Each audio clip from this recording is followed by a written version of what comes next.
হালালি কবুতর খেলে নাকি সংসার চলে যায়, মানে হচ্ছে সংসারের আয় উন্নতি বরকত সবকিছু চলে যায়।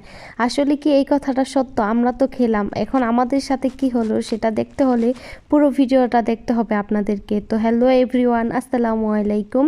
এখন বাজে হচ্ছে সন্ধ্যা 7:30 থেকে 8টার মতো, আর কি 8টার মতো। তো এখন হচ্ছে আমরা আমাদের এইখান থেকে কাঠের ঘর, মানে আমাদের মুন্সিগঞ্জ বিক্রমপুরের ঐতিহ্যবাহী কাঠের ঘর, যেটা আপনারা সবাই জানেন কম বেশি। তো আমাদের কাঠের ঘরের উপরে যে থাকে না, কাঠ দিয়ে তারপর হচ্ছে উপরে হচ্ছে টিন দিয়ে রাখে, তো ওইটাকে আমাদের এখানে আপার বলে। তো এই আপারের উপর উঠে আমরা হচ্ছে কবুতর পেড়ে এনেছি। ওই আপারের মধ্যে অনেক কবুতর থাকে, কিন্তু অনেকের ধারণা যে মানে আমাদের মুন্সিগঞ্জের মানুষের ধারণা যে এই জালালি কবুতর খেলে নাকি মানে মানুষের সংসারের আয় মানে আয় উন্নতি বরকত সব কিছু জ্বলে যায়, মানে কিছুই থাকে না, সব কিছু ধ্বংস হয়ে যায়।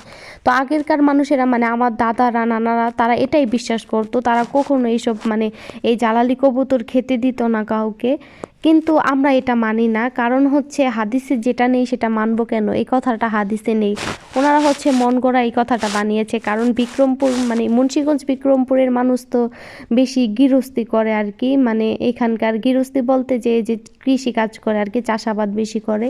তো ওনারা মানে আগের দিনের ওনারা মানে আমার দাদা নানারা ওনারা ভয় পেত যে এই কবুতর ঘরে থাকে, এগুলো খেলে নাকি মানে সব সংসারের বরকত চলে যায়। তো আমরা সেটা মানি না, আমরা খাই এগুলো, কারণ হাদিসে নেই, এটা কেন মানবো? আগের দিনের মুরব্বীরা যারা এখনো বেঁচে আছে তারাও মানে তারা এখনো এই কবুতরগুলো খেতে দেয় না। তো আমরা যে বাড়ি থেকে এই কবুতরগুলো এনেছি সেই বাড়ির নানা এখনো বেঁচে আছে আলহামদুলিল্লাহ। তো সে একদম নিষেধ করে যে এই কবুতরগুলো ধরে নিতে না। তো ওনাদের বাসার মানে ওনার ছেলের ঘরে এই কবুতরগুলো ছিল। তো আমরা হচ্ছে উনি যখন মানে 7:30 থেকে 8টা পর্যন্ত হচ্ছে এশারের মানে না জামাত পরে আর কি, তখন উনি মসজিদে যাওয়ার পর আমরা এগুলো ধরে এনেছি। তো আনার পরে এগুলো হচ্ছে এখন কেটে কুটে ভালোভাবে এগুলোকে এখন রেডি করে নিচ্ছি রান্না করার জন্য। আমাদের সাথে অনেকগুলো বাচ্চারাও আছে, বাচ্চারা খাওয়ার জন্য অনেক আগ্রহ নিয়ে বসে আছে, যেগুলো হলে খাবে। তো এই ছোট ছোট এগুলো দেখতে অনেক বেশি ভালো লাগতেছিল, অনেক বেশি মানে আর পরিষ্কার করতে অনেক বেশি কষ্ট হচ্ছিল। আর এগুলো মানে এই বাচ্চাগুলো নিয়ে আসার পর অনেক বেশি খারাপ লাগছিল, মানে ওদের মায়েদের কথা চিন্তা করে যে ওদের মায়ের কেমন লাগবে। ওরা নাকি মানে কবুতর নাকি ঠোঁটের মধ্যে খাবার নিয়ে এসে এসে বাচ্চাদেরকে খাওয়ায়। তো আপনারা ভিডিওর প্রথমেই দেখেছেন, আপনাদেরকে দেখাইছি আমি যে ওদের পেটের মধ্যে কি পরিমাণ খাবার ছিল। সব কিছু মানে সবগুলা খাবার হচ্ছে সরিষা ছিল, যে সাদা সরিষা আর হচ্ছে কালো সরিষা। মানে কত কষ্ট করে এনে খাওয়ায় ওদের পেট ভরায় রাখছে ওদের মারা, আমরা ধরে নিয়ে আসছে। অনেক বেশি খারাপ লাগছে মানে কথাটা ভেবে। তো কবুতর কাটাকাটি করে একদম ভালোভাবে ধোয়া শেষ। এখন হচ্ছে আমি পেঁয়াজ মরিচ কেটে তারপর হচ্ছে রান্না করতে যাব। তো এখানে এই যে পেঁয়াজ কাটতেছি আমি। আমি যখন এই কবুতরগুলো কাটতেছিলাম, তো আমাদের এখানে একজন অন্য ধর্মের মানুষ ছিল আর কি, হিন্দু ধর্মের। তো উনি এসে বলতেছে যে তোদের এই মানে এই কবুতর খাওয়ার জন্য রয়ে গেছে। তো ওনাকে আমি জিজ্ঞেস করলাম যে আপনারা তো এগুলো খান না, বলেন না। তো আমি ওনাকে জিজ্ঞেস করলাম মানে আগের দিনের মানে হিন্দু ধর্মের মানুষরা নাকি পেঁয়াজ রসুন এগুলো কিছুই খেত না, কিন্তু এখনকার মানে এই জমানার সবাই মানে হিন্দুরা সব কিছুই খায়। তো ওনাকে আমি জিজ্ঞেস করলাম যে আপনি কি কি খান না? তো উনি বলল যে উনি নাকি মানে মাছ খায় অল্প অল্প, কিন্তু মুরগি তারপর হচ্ছে মানে যে এইসব পশু পাখি ছোটো ছোটো, তারপর ডিম, পেঁয়াজ রসুন এগুলো কিছুই খায় না, মানে আগের দিনের মানুষের মতো একদম কিচ্ছু খায় না। তো ওনার কথা শুনে অনেক অবাক লাগলো যে একটা মানুষ মানে মাছ খায় টুকটাক, কিন্তু একদম না খাওয়ার মতো এটা আর কি। মাছ মাংস ছাড়া কিভাবে খায়? উনি শুধুমাত্র সবজি খেয়ে থাকে। তো ওনার কথা শুনে অনেক অবাক লাগলো, ওনাদের কি একটা নিয়ম। তো এই তো রান্না বান্না শুরু করে দিয়েছি, আমি চুলায় জাল জ্বালিয়ে দিয়েছি, মাটির চুলায় রান্না করব। এটা মানে মাটির চুলায় রান্না করলে খাবারের স্বাদ দ্বিগুণ হয়ে যায়। আপনাদের কাছে কেমন লাগে অবশ্যই কমেন্ট করবেন, যে মাটির চুলায় রান্না বেশি ভালো লাগে আপনাদের কাছে নাকি গ্যাসের চুলার রান্না বেশি মজা লাগে? তো আমার কাছে মাটির চুলারটাই বেশি ভালো লাগে। আমাদের কাটাকাটি করে তারপর হচ্ছে রান্না বসাতে বসাতে প্রায় 9টার মতো বেজে গেছে, 9টার বেশি বাজছে। তো বাচ্চারা এখনো পর্যন্ত জাগনা আছে, মানে এগুলো খাবে এই জন্য। তো আপনারা ভাবতে পারেন যে আবার 9টা 9:30 বাজছে, অনেক রাত তো হয়ে যায় না, এখনো জাগনা আছে? বললাম কেন, কারণ হচ্ছে আমাদের এইখানে মানে গ্রামের মানুষরা তো অনেক তাড়াতাড়ি ঘুমিয়ে যায়, বিশেষ করে বাচ্চারা সন্ধ্যার পরেই ঘুমিয়ে যায়। মানে মাগরিবের কিছুক্ষণ পরে এশারের আগ দিয়েই ঘুমিয়ে যায়, আবার কিছু কিছু বাচ্চারা হচ্ছে এশারের পরেও ঘুমায়। মানে ঢাকা শহরের বাচ্চারা অনেক রাত করে জেগে থাকতে পারে, কিন্তু গ্রামের বাচ্চারা অনেক তাড়াতাড়ি মানে ঘুমিয়ে যায়।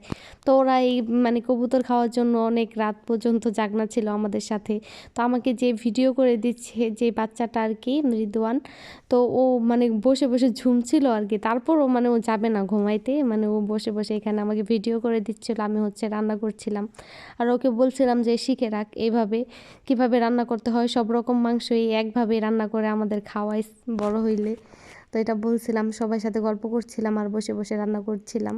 আর আজকের মাংসটা আমি একদম কোনো রকম পানি ছাড়া রান্না করেছি, মানে মাংসের থেকে যে পানিটা উঠেছে একদম সেই পানিটা দিয়ে রান্না করেছি। একদম ভুনা ভুনা করেছি, কারণ হচ্ছে এগুলো তো আমরা ভাত দিয়ে খাবো না, মুড়ি দিয়ে মেখে খাবো, তাই হচ্ছে একদম ভুনা ভুনা করে মানে রান্না করেছি। আর কোনো প্রকার পানি ছাড়া রান্না করেছি, এই জন্য মাংসটা আরও বেশি মজা হয়েছে খেতে। মানে পানি দিলে মানে ঝোল দেওয়ার তরকারির স্বাদে আলাদা, আর একদম পানি ছাড়া মানে তরকারি মানে একদম যেটা রান্না করে আর কি, যে তরকারি রান্না করলে হচ্ছে আলু সিম বা আপনারা যেই সবজিটা দিবেন ওই সবজির গায়ে যে পানিটা থাকে ওইটা দিয়ে রান্না করলে বেশি মজা লাগে। এই মানে তেমনভাবে মাংসের থেকে যে পানিটা ওঠে সেটা দিয়ে যদি আপনি পুরো মাংসটা রান্না করতে পারেন, তাহলে মাংসের স্বাদ মনে করেন যে আরও 100 গুণ বেড়ে যাবে। তো আমি ঠিক সেইভাবে আজকে রান্না করেছি। দেখেন কি একটা আশ্চর্যের বিষয়, সেটা হচ্ছে যে এই কবুতরগুলো ধরে এনে তারপর হচ্ছে এগুলোকে কাটাকাটি করে তারপর রান্না বসাইয়া তারপরে সেই রান্নাটা কমপ্লিট করতে আমাদের প্রায় 3 ঘন্টার মতো সময় লাগছে।